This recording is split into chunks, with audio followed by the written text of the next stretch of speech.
Hi friends, welcome to my channel Harika's happy vlogs. ఈరోజు day 15 of Vishnu Sahasranama పారాయణం.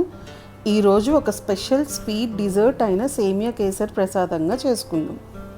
ఇది పండుగలప్పుడే కాకుండా శుభకార్యాల్లో మరియు ప్రత్యేక సందర్భాల్లో తినే ఎంతో రుచికరమైన రెసిపీ.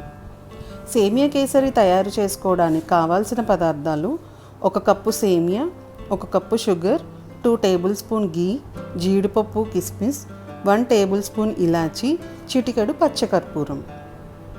ఒక ప్యాన్లో నెయ్యి వేసుకుని జీడిపప్పు కిస్మిస్ వేసుకోవాలి. జీడిపప్పు కిస్మిస్ ఫ్రై అయిన తర్వాత తీసి పక్కన పెట్టుకోవాలి.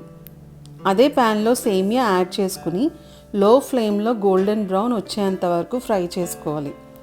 ఇలా జాగ్రత్తగా కలుపుతూ వేయించుకోవాలి. ఇలా కలుపుతూ ఫ్రై చేయడం వల్ల సేమియా మొత్తం ఫ్రై అయ్యిద్ది. లేదంటే ఒక సైడ్ మాడిపోతుంది, ఒక సైడ్ వేగకుండా ఉంటుంది. ఇలా మంచి గోల్డెన్ బ్రౌన్ వచ్చిన తర్వాత తీసి పక్కన పెట్టుకోవాలి. అదే ప్యాన్లో 1 కప్పు సేమియాకి 2 కప్స్ వాటర్ పోసుకోవాలి. మీడియం ఫ్లేమ్లో పెట్టి వాటర్ని బాయిల్ చేసుకోవాలి.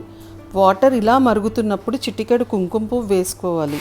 మీరు కావాలంటే ఏదైనా ఫుడ్ కలర్ యాడ్ చేసుకోవచ్చు. సేమియా మంచి కలర్ వస్తుంది. మనం వేసిన కుంకుమ పువ్వు వాటర్లో బాయిల్ అయిన తర్వాత మంచి రంగులోకి మారుతుంది. ఇప్పుడు మనం వేయించుకున్న సేమియా వేసుకుని ఉడికించుకోవాలి.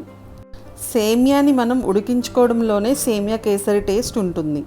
సో సేమియాని ఎక్కువగా ఉడికించుకోకూడదు. అలా అని సేమియా బాయిల్ అవ్వకుండా పంచదార వేసిన సేమియా కేసరి గట్టిగా ఉంటుంది. సేమియా ఉడికిందో లేదో తెలియాలంటే ఇలా ప్రెస్ చేస్తే సాఫ్ట్గా విరిగిందంటే పర్ఫెక్ట్గా ఉడికినట్టు. లేదంటే ఇంకా కాసేపు ఉడికించుకుంటే సరిపోతుంది.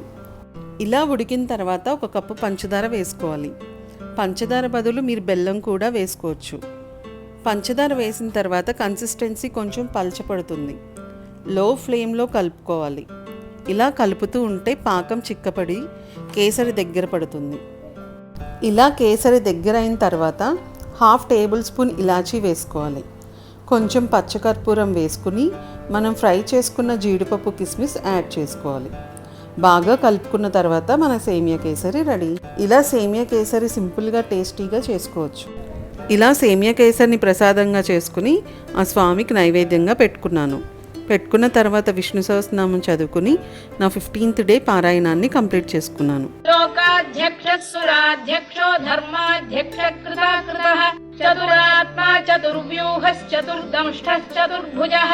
హోప్ ఈ వీడియో మీకు నచ్చింది అనుకుంటున్నాను. నచ్చితే please like, share and subscribe to my channel. Thank you.